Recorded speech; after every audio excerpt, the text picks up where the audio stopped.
Amerika Serikat dan China tengah bersiap untuk menghadapi pecahnya perang dagang yang saat ini masih dalam mode gencatan senjata selama 90 hari, terhitung sejak 14 Mei 2025. Salah satu persiapan itu adalah komunikasi mencari jalan tengah, bahkan mengarah ke jalan damai. Yang terlihat dari pertemuan antara pejabat tinggi kedua negara di London, Inggris pada Senin 9 Juni 2025. Pembicaraan berlangsung di tengah situasi genting yang dihadapi ekonomi global akibat perang dagang antara dua negara penguasa ekonomi tersebut. Cina punya kartu as yang bisa membuat Amerika Serikat kehilangan produksi jet tempur F-35 mereka. Kartu itu bernama logam tanah jarang yang menjadi bahan dasar pembuatan senjata dan alat pertahanan lainnya, dan hanya Cina yang memproduksinya. Bagaimana Amerika Serikat bisa negosiasi logam tanah jarang tersebut? Lalu apa saja isi pertemuan Washington-Beijing? Dan apa manuver dilakukan AS maupun China untuk memperkuat posisi? Dan apakah ketegangan antara mereka berpengaruh bagi Indonesia? Simak selengkapnya dalam video berikut.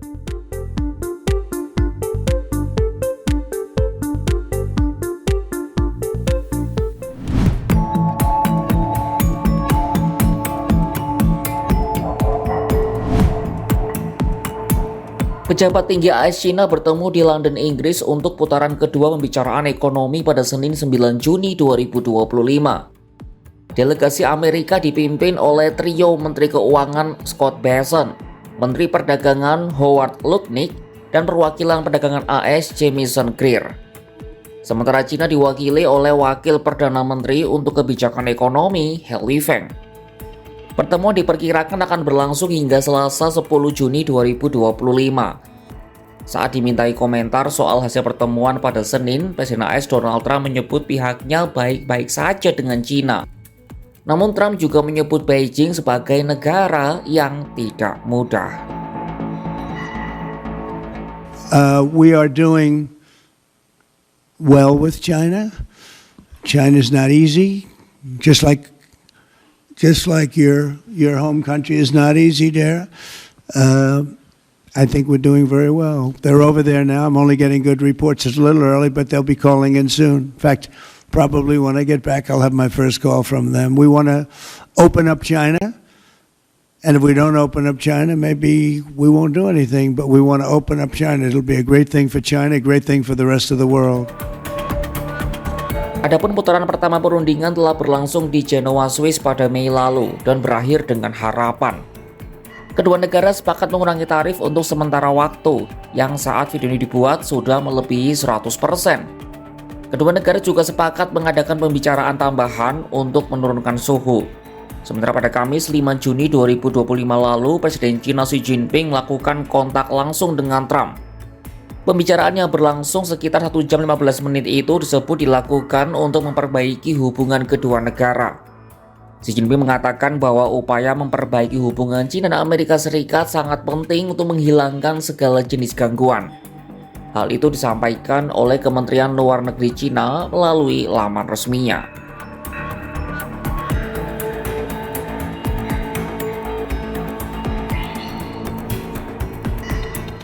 Menurut Xi, baik China maupun Amerika Serikat harus memanfaatkan mekanisme konsultasi ekonomi dan perdagangan yang telah dibentuk. Selain itu, kedua belah pihak juga harus menjunjung tinggi kesetaraan, menghormati kepentingan masing-masing, dan mengupayakan hasil yang saling menguntungkan, terutama kesepakatan tarif yang diputuskan di Genoa, Swiss pada 11 Mei 2025.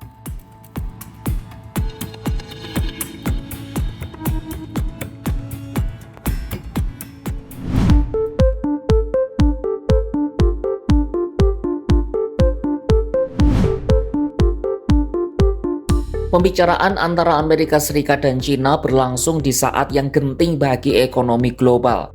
Perang dagang antara kedua negara besar itu menyebabkan ekonomi global melambat akibat ketidakpastian dan gangguan rantai pasokan. Pada bulan April, Amerika Serikat menghentikan sejumlah tarif yang diberlakukan Trump untuk memberi waktu bagi negara lain melakukan negosiasi perdagangan. Pengadilan Perdagangan AS lalu menganggap tarif impor tinggi Trump sebagai ilegal.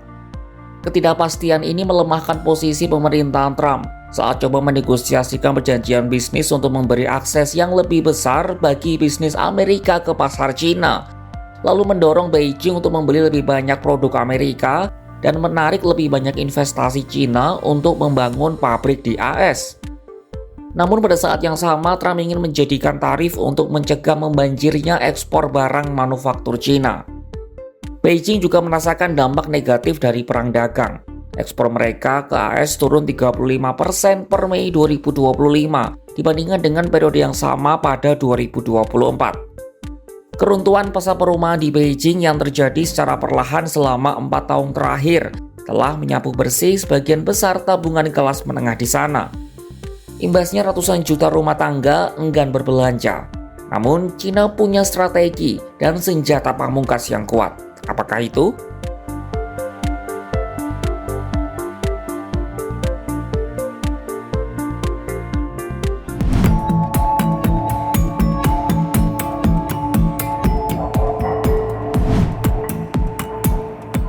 Senjata Cina untuk mengokohkan dominasinya dalam panggung ekonomi global adalah logam tanah jarang. Tanah jarang adalah kelompok 17 logam yang ditemukan di bagian bawah tabel periodik. Terdapat 7 logam tanah jarang yang jadi sumber utama ekspor dan banyak digunakan dalam pembuatan mobil, pesawat nirawak, pengeras suara, jet tempur, dan rudal balistik. Beijing sangat dominan dalam pemrosesan logam ini dan produksi hingga 99,9% pasokan dunia. Salah satu logam tanah jarang ini adalah samarium, sebuah magnet tahan panas yang hampir seluruh penggunaannya ditujukan untuk kebutuhan militer. Pengguna utama samarium di Amerika adalah perusahaan Lockheed Martin yang menggunakan samarium di setiap jet tempur F-35. Pihak Kementerian Perdagangan Cina kini mulai mengeluarkan beberapa lisensi untuk ekspor logam ini. Artinya, jika perang dagang memanas dan AS tak dapat lisensi dari Cina, maka produksi jet F-35 sudah pasti akan terganggu. Menurunnya ekspor ke AS juga membuat negeri tirai bambu meningkatkan ekspornya ke Asia Tenggara dan Uni Eropa. Thailand, Vietnam, dan Indonesia menjadi negara-negara tujuan ekspor tertinggi dengan nilai total 14,8%. Dengan kata lain, ada lonjakan ekspor ke 3 negara itu di tengah perang dagang.